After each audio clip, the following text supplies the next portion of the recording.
মরণের কথা স্মরণ করে বাবা মাঝে মধ্যে যদি 2 ফোঁটা অশ্রু ঝরানো যায়, অথবা কবরের ভয়াবহ শাস্তির কথা, কবরের ধ্যান করে, কবরের মোরাকাবা করে যদি মাঝে মধ্যে কান্না করা যায়, আর 2-1 ফোঁটা চোখের পানি ঝরানো যায়, আল্লাহি বিল্লাহি তাল্লাহি আল্লাহর নামে হলফ করো বলতে পারি, কবরে, হাসরে, মিজানে আর পুলসিরাতে তোমাকে কান্না করা লাগবে না।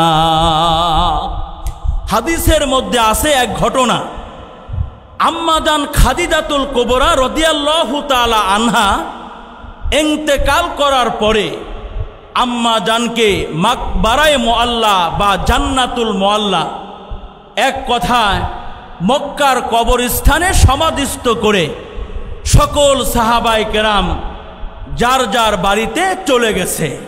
কিন্তু আম্মাজানের কবরের পাশে আল্লাহর রসুল দাঁড়িয়ে আছে।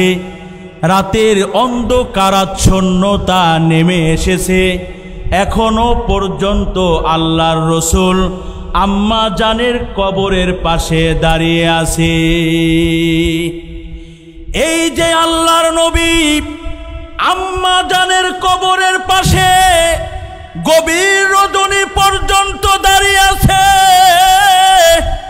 এই দৃশ্য আল্লাহ দেখে জিবরাইলকে ডেকে ডেকে বলতেছে, ইয়া জিবরাইল ইযহাব ইলা মুহাম্মদ ফাসালহু মা ইবকিকা।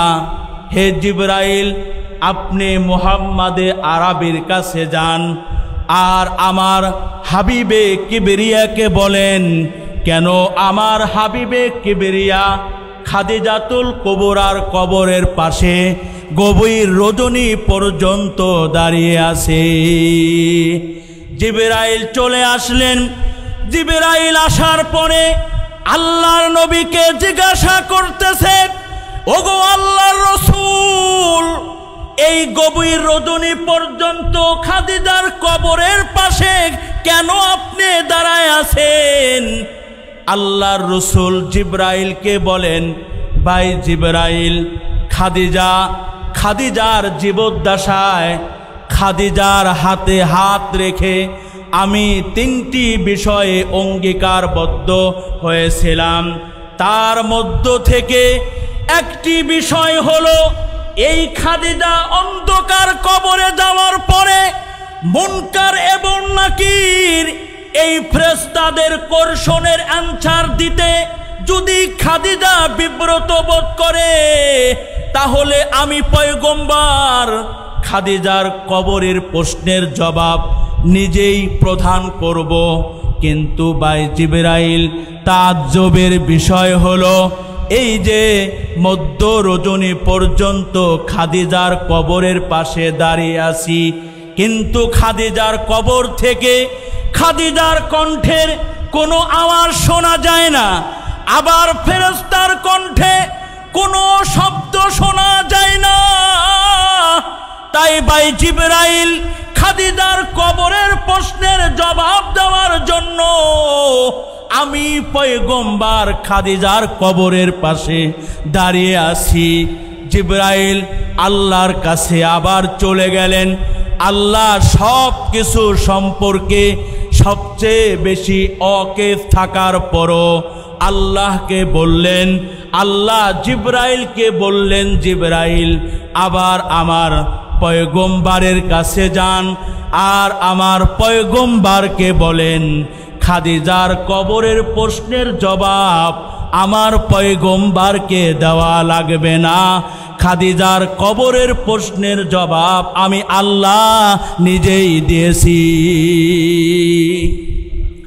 খাদিজার কবরের প্রশ্নের জবাব আমার হাবিবে কিবরিয়াকে দেওয়া লাগবে না। আমার হাবিবে কিবরিয়াকে বলেন যে খাদিজার কবরের প্রশ্নের জবাব আমি আল্লাহ তাআলা আমার কুদরতি জবান ব্যবহার করে দিয়ে দিয়েছি। আমার হাবিবকে আরো বলেন, আমার হাবিব যেন কিয়ামত পর্যন্ত আনেওয়ালা তার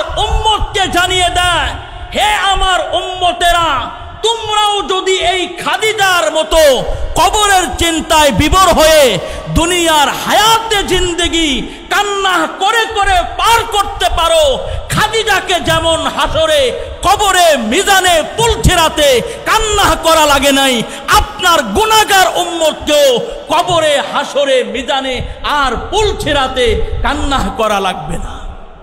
মুহতারাম হাজিরিন, রাসূলুল্লাহ সাল্লাল্লাহু আলাইহি ওয়াসাল্লাম গুফিরা লাহু মা তাকাদ্দামা মিন যামবিহি ওয়া মা তাআখার, যে নবীর আগে পরের সকল ভুল ত্রুটি আল্লাহ তাআলা ক্ষমা করে দিয়েছেন, মার্জনা করে দিয়েছেন, আর সেই নবী তার গোটা হায়াতে জিন্দেগি পার করলেন কাঁদতে কাঁদতে, কান্না করতে করতে। নবী তার গোটা জিন্দেগি পার করলেন কান্না করতে করতে।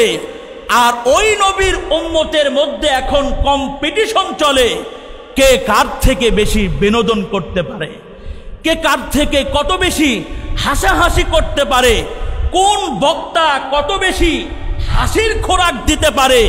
যেই বক্তা যত বেশি হাসির খোরাক দিতে পারে, আমাদের দেশের আওয়াম ও নাস আম জনতা ওই বক্তাকেই বেশি ইনভাইট করে থাকে।